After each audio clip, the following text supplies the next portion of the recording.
अस्सलाम वालेकुम। नमस्ते, सत श्री अकाल। उम्मीद करता हूँ फिट होंगे, बेहतरीन होंगे, अपनी लाइफ अच्छे से एंजॉय करोगे। हम तीनों की तरह देवों के देव महादेव एपिसोड है 93 और पार्ट 2 है। लाइक शेयर सब्सक्राइब कर दें। स्ट्रेट चलते हैं वीडियो की तरफ। उनका नाम है Mohammad Sameer Khokhar, Rana Mohammad Ali, Malik Shaklan Iqbal. So guys let's start. तुमने स्वयं पिताजी को वचन देकर अपने और शिव के बीच दीवार खड़ी कर ली थी, और उस वचन के रहते शिव चाहकर भी तुम्हें कैसे स्वीकार कर पाते? इसीलिए वो जटा बनकर आ गए, शतबीज को सुंदर बनाया, और उसे सुंदर बनाने के बाद ये आत्मज्ञान कराया कि तुम आदि शक्ति हो, केवल शिव के लिए बनी, और उसने विवाह अस्वीकार कर दिया। फिर पिताजी ने क्रोध में आकर तुम्हारे स्वयंवर की घोषणा कर दी, तुम्हें अपने वचन से मुक्त कर दिया सती। ये सब अपने आप नहीं हुआ, ये सब शिव ने किया है। शिव ने जटा बनकर अपने और तुम्हारे बीच के सभी अवरोधों को मिटा दिया। क्यों?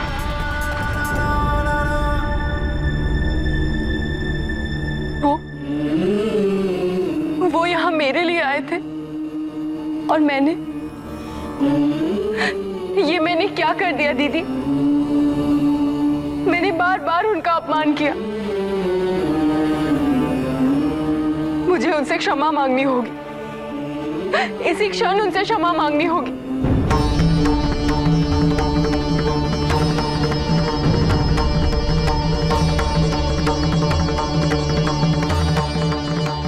शिल्पकार, शिल्पकार,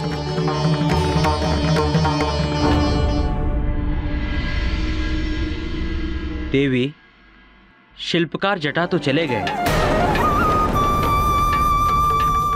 क्या?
आप यहाँ मेरे लिए आए थे,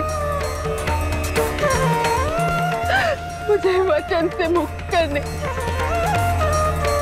और मैं आपको समझ ही नहीं पाई। आपका इतना अपमान किया मैंने, और आप मुझे क्षमा मांगने का एक अवसर दिए बिना ही चले गए। क्यों महादेव, हर बार मेरे साथ ये अन्याय क्यों? मेरे शिव हमेशा मेरे लिए पत्थर क्यों बन जाते हैं? क्यों शिव, क्यों ऐसा मेरे साथ क्यों किया शिव? क्यों शिव, क्यों? ये हम क्या कर रहे हैं प्रभु? आपने मनुष्य रूप धारण किया माता सती की रक्षा हेतु, किंतु स्वयं अपमानित हो गए। यहाँ तक कि आपने अपने ही हाथों अपनी वो मूर्ति निर्मित की जो उस भवन में आपके अपमान का प्रतीक बनकर खड़ी हुई है। किस लिए प्रभु? आप तो माता के बिना ही वापस लौट रहे हैं ना।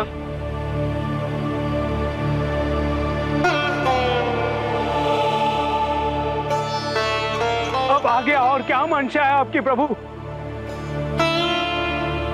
जब इस मनुष्य रूप की आवश्यकता नहीं रही तो इस प्रकार भटकने का क्या अर्थ है? नहीं नहीं प्रभु, चलिए हम वापस कैलाश चलते हैं। बहुत हो गया, हम वापस कैलाश चलते हैं प्रभु।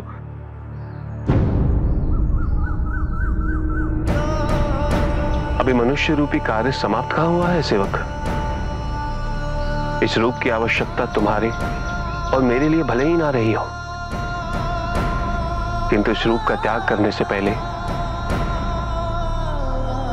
हमें किसी और से भी तो विदा लेनी है। विदा? किसे?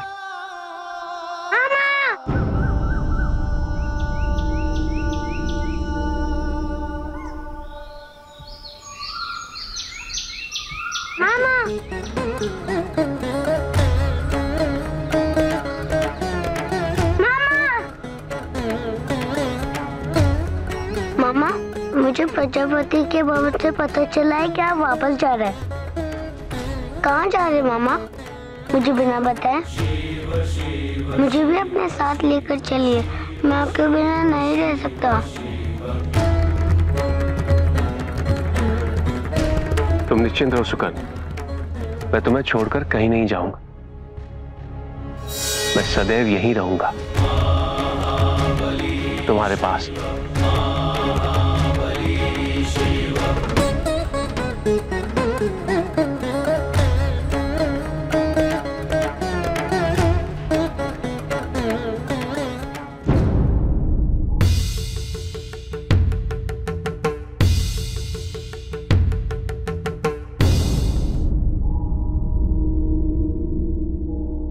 तुम यहाँ क्या कर रही हो सती?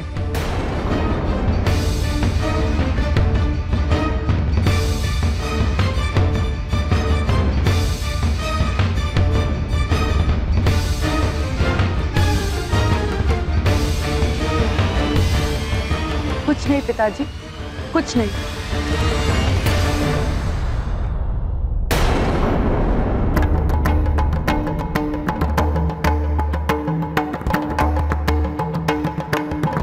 जटा ने शिव की मूर्ति बनाई, सुंदर है, अति सुंदर है ना?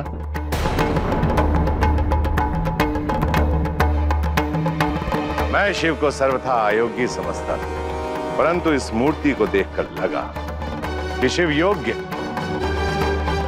कम से कम द्वारपाल बनने योग्य तो है ही शिव।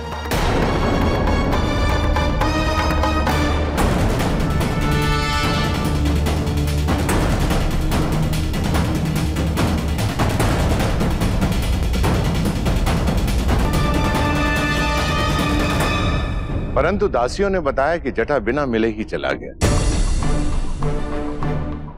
मुझसे भी भेंट नहीं की। ये कलाकार लोग होते ही ऐसे, परंतु वो था पक्का शिव विरोधी, तभी तो ऐसी मूर्ति बना पाया वो।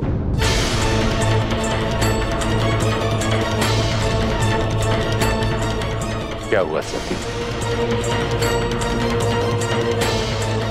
कहीं ऐसा तो नहीं कि सतभीष के साथ विवाह ना होने के कारण तुम निराश हो गई? तुम्हें निराश होने की कोई आवश्यकता नहीं है। कल तुम्हारा स्वयंवर होने वाला है, शीघ्र ही तुम्हारा घर बसेगा। अपने पिता पर भरोसा रखना।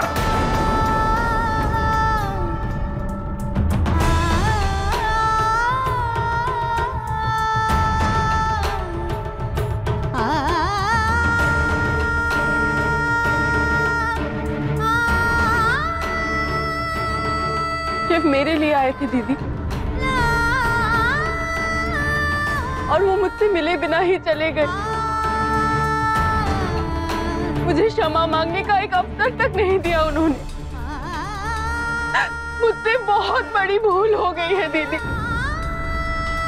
मुझे उनका अपमान नहीं करना चाहिए था। मुझे भय हो रहा है, कहीं मैंने उन्हें सदा के लिए खो तो नहीं दिया। दीदी मैं क्या करूं?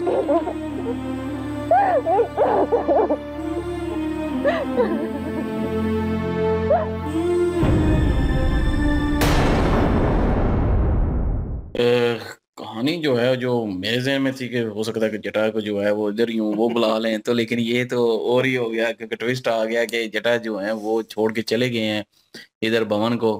और वापस मेरे ख्याल में कैलाश पर्वत पे जाएंगे अब और रूप को त्याग देंगे। शायद हो सकता है कि अभी त्यागा तो नहीं है, हो सकता है कि ना भी त्यागे, कुछ ऐसा मोड़ आ जाए कि वो वापस इधर आए, तो हो सकता है त्याग के चले जाएं।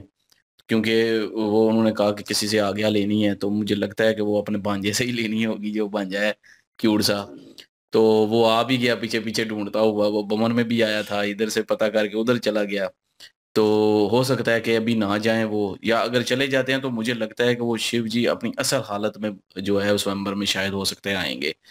तो ये भी हो सकता है, या हो सकता है कि जटा के रूप में ही आए। तो ये अभी कुछ कहा नहीं जा सकता क्योंकि अभी त्यागा भी नहीं है वो रूप अभी तक, क्योंकि लेकिन यहाँ भवन से छोड़ के चले गए, इसलिए थोड़ा सा लगता है कि शिव जी हो सकता है कि अपनी असली जो असली रूप है उसी में आएंगे। तो बहरहाल ये तो अभी कोई पता नहीं है, लेकिन वो सती जी जो हैं वो बेचैन हो गई हैं कि उनको पता जब चला है कि मेरे लिए आए हैं और मेरा ये वचन ख़त्म करवाने के लिए आए हैं। वो दीवार बन के वचन जो है वो दीवार बन चुका था। रेवती जी ने उनको बताया बताया तो वो फिर उनको थोड़ा सा जो है वो याद आया कि वो तो मेरे लिए आए हैं और मेरे लिए सारा कुछ कर रहे थे और मैंने अपमान किया है उनका। उनको इसी चीज़ का अफसोस है, वो सॉरी करना चाहती जो है वो माफ़ी मांगना चाहती थी, और वो गई भी हैं वहाँ पे। लेकिन जो है वो जटा जो है वो चले गए, शिव जी चले गए वहाँ से। और वहाँ पे जो है वो फिर बैठ के वो रो रही थी कि मैं माफ़ी भी नहीं मांग पाई और आखिरी दफ़ा मिल भी नहीं पाई। वो मेरे लिए आए थे, मैंने कितना अपमान किया उनका, और पता नहीं अब मुझसे दूर ना हो जाएं वो। तो वो इसी डर में रो रही थी, इतने में जो है वो भी आ गए, प्रजापति भी। और वो पहले तो कहा कि अति जो है सुंदर है, मैंने योगी समझा था लेकिन ये तो योग्य में है, शायद हो सकता है कोई दिल में रहम आ गया, वो मान गए हूँ। लेकिन साथ ही फिर मान कर दिया कि ये द्वारपाल जो है वो उसी के लायक हैं, तो मतलब कि फिर से वही बेइज्जती कर दी। तो लेकिन ये है कि अपनी बेटी को कह रहे हैं कि स्वयंवर नचाना है, तो वहां पे जो है वो कोई ना कोई वर जो है आपको मिलेगा, मुझ पे यकीन रखें। तो अब शिव जी किस सूरत में आते हैं या नहीं आते ये तो पता फिर ही चलेगा जब स्वयंवर होगा। हम तो अपने अंदाजे ही लगा सकते हैं अभी तक। तो वही लगा रहे हैं, कुछ ठीक हो जाते हैं, कुछ गलत हो जाते हैं। बिल्कुल जी। और रेवती दीदी जो हैं उन्होंने बताया है सती जी को सारी हकीकत। उन्होंने कहा है कि शिव जी आपकी ही खातिर आए थे और अब तो आपको यकीन हो गया कि वो आपको वचन से मुक्त करने के लिए ये सारा कार्य उन्होंने किया। सती जी जो हैं फिर उनके दिल में काफ़ी ज़्यादा अफसोस था इस बात को लेकर के मैंने तो उनका बड़ा अपमान किया है और मैं इस बात को समझ नहीं पाई कि वो मेरे लिए आए थे। और ये जो सारा भी ये जो सारी शिव जी ने लीला की है ये सिर्फ मुझे वचन से मुक्त करने के लिए की है।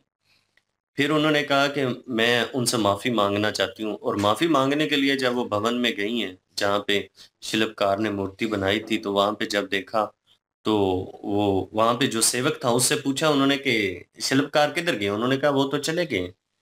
तो फिर काफ़ी ज़्यादा रो रही थी इस बात को लेकर भी। शिव जी से गिला शिकवा है कि आपने मुझे आखिरी मौका नहीं दिया अपने से माफ़ी मांगने का भी, और हमेशा मेरे साथ नाइंसाफ़ी क्यों? जब मेरी बारी आती है तो आप पत्थर के बन जाते हैं।